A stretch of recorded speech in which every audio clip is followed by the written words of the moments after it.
Rapaziada, que porrada histórica o Fluminense deu pra cima do São Paulo.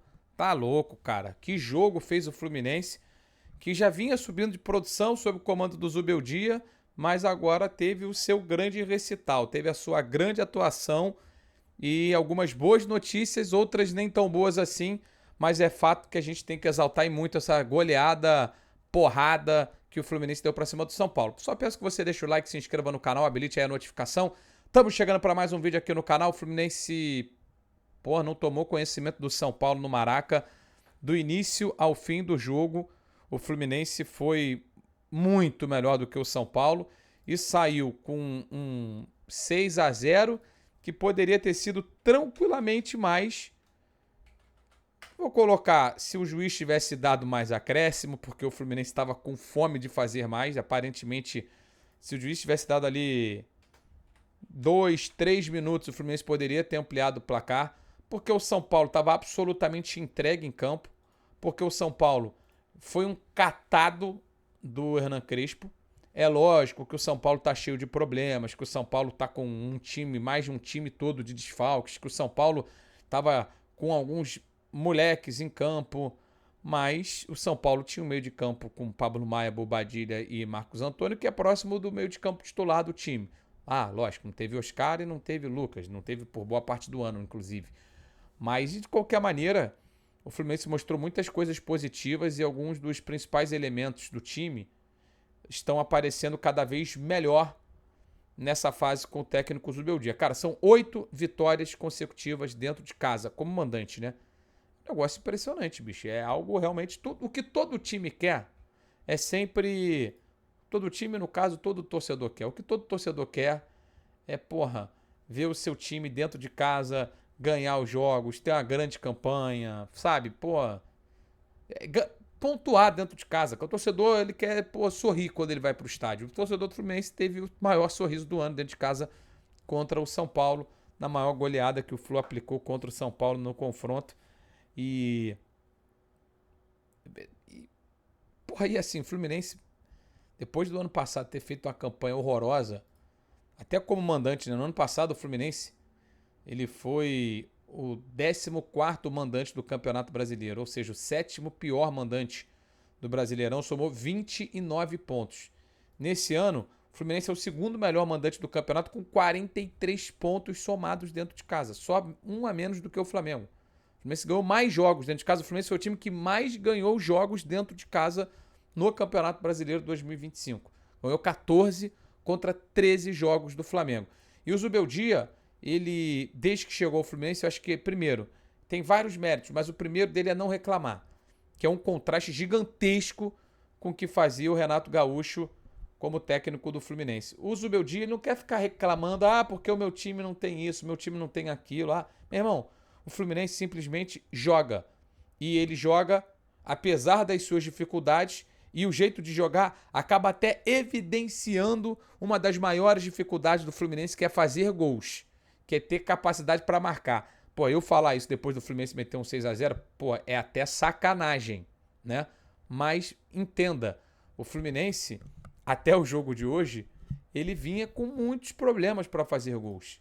Criava e parecia que sentia até a necessidade de entrar com bola e tudo. Para vocês terem noção, o Fluminense jogou para o jogo de hoje com 40 gols marcados, tá? 40 gols marcados é o mesmo que o São Paulo, é menos do que o Grêmio tinha marcado até aqui, menos do que o Vasco chegou a 50, né? O Vasco tem 50, né? Então tem mais, sabe? Era um ataque incompatível até com a posição que o Fluminense ocupava. Nesse momento o Fluminense é o quinto colocado. Então os 6 gols, eles dão um certo desafogo. Eu acho que eles não são fruto apenas dos atacantes, muito pelo contrário, os gols eles saem em alguns momentos, não vou chamar de apesar dos atacantes, que seria até ofensivo, mas o Fluminense não encontrou o seu homem-gol na temporada, apesar do Cano ter 20 gols, né? O Fluminense tá em busca do seu centroavante, e o Everaldo talvez seja aquele que ofereça mais alternativas táticas, porque gols ele não oferece, mas ele oferece mais alternativas táticas do que o Germancano, que joga muito pouco com a bola no pé, e do que o próprio John Kennedy, que some, apaga, aparece, some, aparece, some, aparece. Mas que é o mais talentoso dos três até para jogar futebol. E eu acho que o Fluminense tem muitas coisas boas na temporada. Eu não vou nem citar o Fábio aqui, porque é ponto comum desde que ele chegou ao Fluminense. Samuel Xavier. O ano de 2025 do Samuel Xavier é do nível do que ele apresentou entre 22 e 23. Muito bom. Cara muito consistente. Jogador de presença no ataque, mas de liderança, eu diria até, nesse Fluminense. Thiago Silva, obviamente, porra, é absurdo. Torcer para que não tenha acontecido nada nem com o Thiago, nem com o Hércules. Não tenho informações nesse momento que eu estou gravando o vídeo se alguma coisa mais séria aconteceu com eles. O Freitas é um jogador que muito torcedor do Fluminense reclama, mas eu acho que ele entrega muitas coisas positivas, apesar de erros. Ele entrega saída de bola, ele arrisca, ele tem passe longo. Tem seus problemas, como todo jogador do futebol brasileiro, mas considero uma contratação de bom nível que o Fluminense encontrou. O René. Aí você pode falar, pô, ele está falando que o time inteiro é bom? Foi ganhar um jogo de 6-0 para você vir aqui gravar um vídeo? Não. São coisas que eu já falei em outros momentos, em outros comentários, em programas, mas estou vindo agora para falar aqui no vídeo. René, acho que é um jogador muito sólido. Eu esperava muito do Fuentes nessa temporada. O Fuentes não jogou nada. Nada. Nada. Então o René entrou e, como sempre fez, né? Sem muito holofote, jogador correto, contribui. A dupla Hércules e Martinelli, para mim, é das melhores duplas de volantes que a gente tem no futebol brasileiro. Tomara que o Hércules não tenha tido nada de mais grave, porque o Nonato, ele não consegue fazer a mesma coisa que o Hércules. O Hércules, ele dá ao Martinelli a liberdade, às vezes, de sair, às vezes é o Hércules que sai. Eles fazem uma combinação muito boa. E aí, quero aproveitar dois caras que estão nessa foto aqui. Um meio desfocado, que é o Serna, que está aqui, que a minha cara está até em cima dele. Deixa eu ver se eu botar para a esquerda aqui. Se vai melhorar, mas enfim. Cara, o Serna, ele luta demais, ele briga muito, ele é um cara de muita mobilidade, né?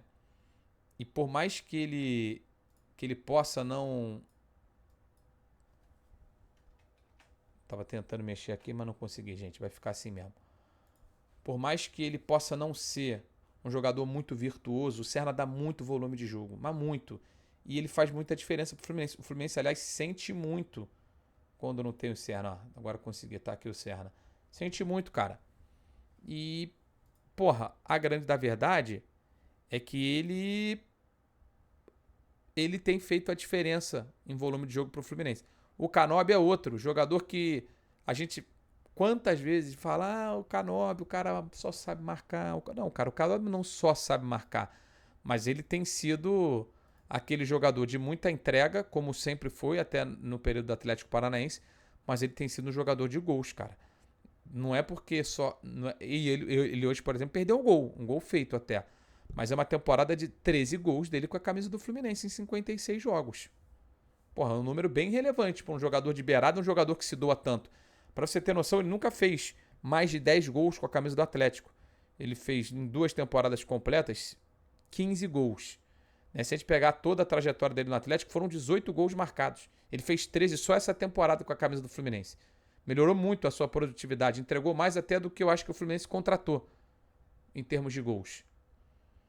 E com o Zubeldia, o Fluminense chega com mais frequência perto do gol do que chegava na era Renato Gaúcho. E aí que eu falo de evidenciar os problemas, né? E calma que ainda nem cheguei no Lúcio Acosta. De evidenciar os problemas, porque 3 atacantes, centroavantes que estão vivendo fases ruins.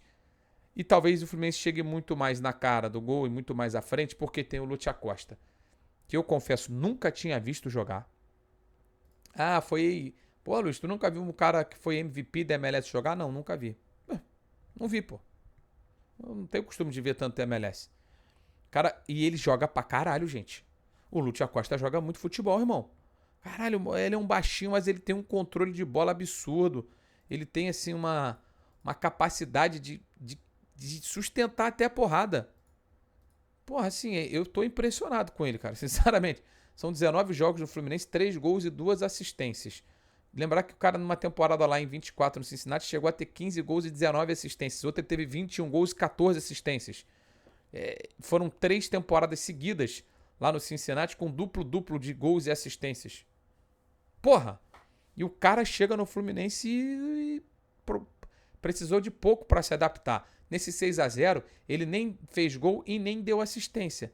Mas ele tem uma reserva técnica, um negócio de qualidade muito grande.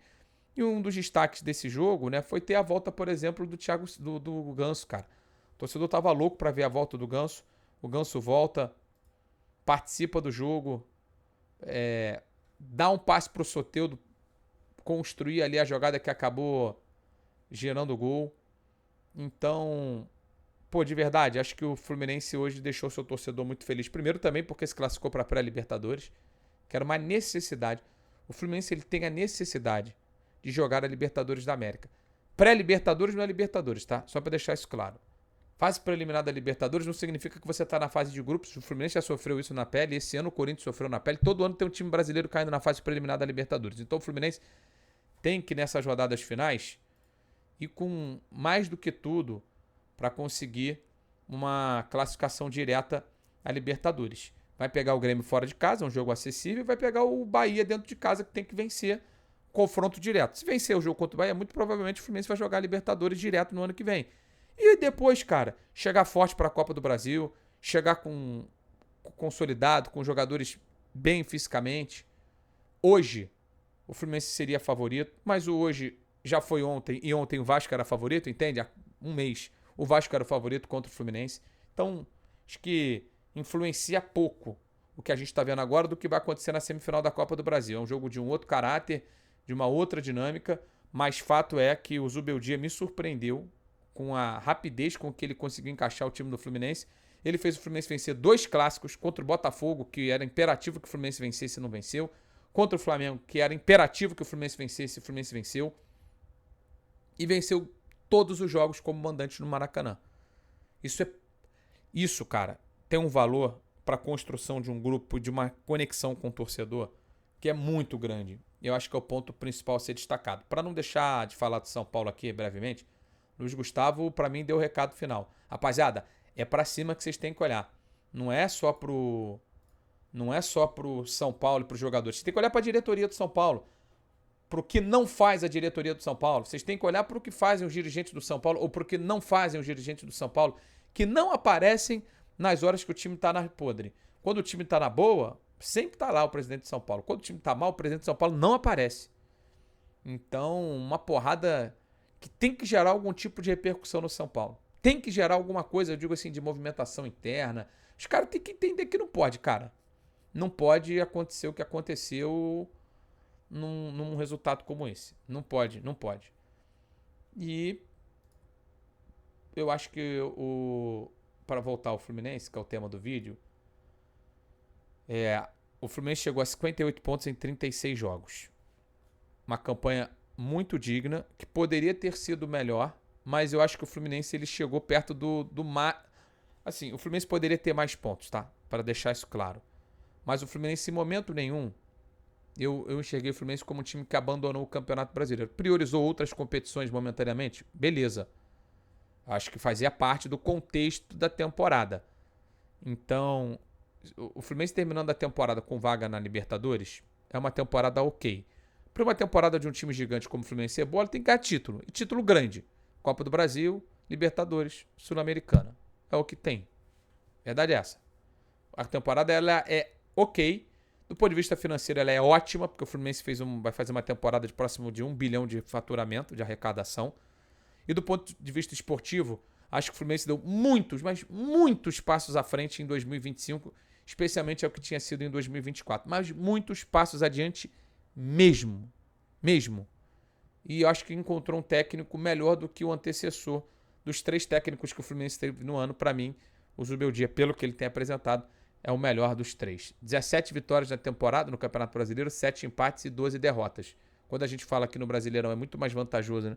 Você jogar para vencer e eventualmente perder alguns jogos, mas trocar empates por vitórias, é isso daí.